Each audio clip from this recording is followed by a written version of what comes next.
dress code for this event was business formal. Really? I'm sorry. Just it's surprising to see this group dressed down. No, but you have suits. Yeah, but those who are interviewing maybe. Thank you for coming. So I think the goal from today is mostly about providing you with information about selection of courses for the spring. But part of it is also to hear back from you regarding feedback about the program. So we're going to talk a little bit about registration, which starts on Monday. All of you are able, the system will open on Monday for you to register for spring courses. So I want to give you a little tips and tools to think about as you register. In addition, I'll talk a little bit about cross-registrations, the MBA program. All of you have priority to those classes, so I'll give you a little bit of time frames and deadlines so you can get the best courses that you possibly want. Also, to help you plan ahead, I also want to give you a glimpse of the summer schedule, so which may kind of affect your decision of what courses to take in the spring semester. So. Yeah, and please do not share any information we're going to share with you with the MSORs, because the information we share with you does not really apply to them. Sorry? Yeah. Yeah, so it doesn't apply to them, so please don't get some MSORs in trouble by providing them with erroneous information. Registration will start next Monday. It'll close after Wednesday, close of business. So you have a 3-day window to pre-register for a lot of courses that you may be interested in. You may be able to pre-register up to 15 credits. However, you enroll 15, 12, however you choose. F1 students need to maintain full-time status, which is 12 points. Then, again, on January 14th, the system will open again, and you may register for additional classes. Maybe you change your mind, add, drop, etc. And as usual, you have your 2-week grace period to shop for classes once they start. So there's another add, drop period then. Kindly obtain your advisor's approval with respect to your program. Some of the courses that I'm listing here, they're already approved. If you choose to take these courses, you're safe. However, there may be a course that's not listed here that you may be interested in. Please check with your advisor before enrolling and taking in that course. You want to make sure that the courses you take will count towards your degree. Deal? Send them a nice note, program plan, what have you, just to run that by. Then once you register, the way to estimate your tuition, you may enroll for 15 credits, but you may only want to take 12. Pay only 12 points. The way you estimate number of credits times the tuition rate per credit. A bargain. MS&E courses. For those of you who are not taking stochastic models this term, our beloved Professor David Yao will return in the spring to teach stochastic models in the spring. And how many of you have not taken stochastic in the fall? Have not. You are going to take stochastic in the spring? Okay. Good luck. He's fabulous. With C minuses and B's. No. B minus. No. Professor Yao.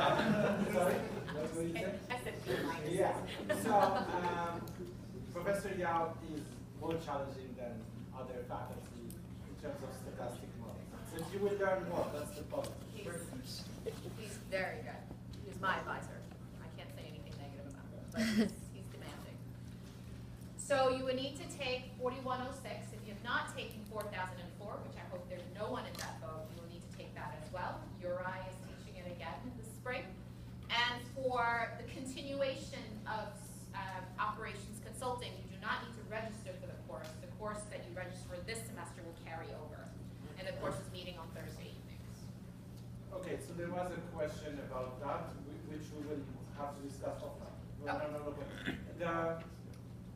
You cannot delay 4106 or 4004 beyond the spring. Even if you are staying until December, you have to take them. Okay? In case what I said triggered this thought. Now, when you don't take these two courses, the number of electives that you can take that's really the crux of the situation. So it is at your best interest to satisfy the core as soon as you can. Now, I've put together the 3 buckets of courses that you may be interested in satisfies your degree requirements. These buckets have been expanded slightly because of the fact that we're offering new courses and really delightful courses in the spring. So I'll put them in the appropriate buckets for you to consider. Can I ask a question? The intellectual property course, is it running this spring? The CSOR and business school course. You know what I'm talking about? Yeah. The one we approved last year? I think it's in the spring. Yeah. Oh, So there is another, is it 1.5 credits? it's 1.5 credits. It's 1.5 credits entrepreneurship course on intellectual property that will get you more information. However, it would not satisfy the buckets. Yeah, well, it's 1.5 credits, so yeah. We'll get you more information. So management electives that I want to highlight, there is an introductory corporate finance course, 4280 corporate finance, that's available through you through petition. However, if you've taken Professor Kachani's course, Advanced Engineering and Corporate Economics, this will be a big repeat. In fact, it's going to slow the bus down. So if you've not taken any corporate finance course and you're not taking Professor Kachani's course this semester, that's a good introductory course. But do note, it is an introductory course. The more interesting one that I'd like you to consider is the 8,000 level finance advanced corporate finance course. Finance 8307. Advanced corporate finance, if you're taking Professor Kachani's course right now and taking this one, is perfectly fine. This course is 100% case studies. Yeah. You'll be working with Professor Mesnick, who's been a seasoned veteran in teaching in this area, and he'll be teaching you in the spring, and it's very case study heavy. If you have not taken my course and you don't have an accounting background, that course could be challenging in terms of really understanding because it's case study based. It doesn't mean it's impossible for you to follow. We've had about probably 25% to a third of the students who don't have a background in corporate finance, but I would say the majority of the students in the class would have either a good background in accounting or have taken my course. Or they select group members that have a good background in accounting. Yes. So in the cross registration, I think Professor Hodrick from the business school also has a course on corporate finance. Does that, if you take that, does that count as a management? Yes, it does. So for the MBA equivalent of advanced corporate finance, if you choose to take Professor Hodrick's section, it's congruent. The mixture of students will be some MBAs in there. The only caveat that I do have to tell you is that some MBA instructors do not believe in grading in pluses and minuses. The MBA grading system is honors, high pass, pass, and fail. So they translate that to A, B, C, D, F. If you earned a B plus, you get a B.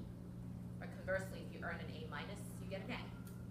So just be sensitive to that. Don't be surprised that if you think you were reaching for an A minus and you ended up with a B in your transcript or you round B plus, you're not going to get the B plus. You might get the B. But for the sections that we have, the pluses and minuses do exist. I mean, that's the cost of doing business when you're in the class with students that may not have the same grading system as you, but they want to standardize the grading, so hence they don't offer pluses and minuses. Not all instructors are like that, but a majority of them are like that. So just be aware of that. Choose to cross-register to the MBA program. But in terms of structure and content, they are pretty similar. It's the same. Yes. It is exactly. Another course that I want to do a plug-in is the Lean Launchpad course. Dean Kachani is extremely excited about that course. It's a course that we will send out an application for you that has information about the syllabus, also the application system. The course starts January 13th, so even before the spring semester starts. It is a 1-week intensive. You're in class 9 to 5. And you work 8 to 10. But it's 5 days, and after 5 days, You're done with the course. and you're done with 3 credits. That will count towards the spring. And will count towards the F1. Is there a paper to write after the course? No. Because a few people who took this course this semester told me that they had some written documentation to write about the course after the course. No? Very little. Okay. It's really minor. So it's 1 week before the start of classes. Several courses in the business school at mostly the executive MBA level are 1 week block courses. This is a course that is cross-listed between the business school and IEOR, meaning half of the students, or slightly more than half of the students, will be MBAs and EMBAs, and a little bit less than half of the students will be engineers. The course is taught by the most famous entrepreneurship professor in the universe. I'm not kidding, Steve Blank. He teaches the same course at Stanford and Berkeley, again to a combination of MBAs and engineers. And his method, the Lean Launchpad, is the only method that the National Science Foundation believes actually quickly takes ideas to market. So that method is widely known. He's a very egocentric guy, very distinguished serial entrepreneur, but if you say entrepreneurship in the United States, Steve Blank is by far the most famous name. That course is extremely expensive to us, extremely. So we hope, we will continue to offer this course as long as we have enough students from engineering who are interested in taking it. It's by application. You don't need to have an idea. You just need to have your group have idea. What you learn is actually transferable to any future idea you may ever have. But the idea is basically, instead of spending a lot of time prototyping and thinking, this method, the Lean Launchpad, gets you to go to market much faster, test your idea, talk to potential clients, etc. The infrastructure around the course in terms of other instructors, other professors who are really serving as TAs and themselves are really good, but they just are relegated to TAs because of the ego of Steve Blank, makes it that this is actually a very unique experience for you guys if you were to take this course.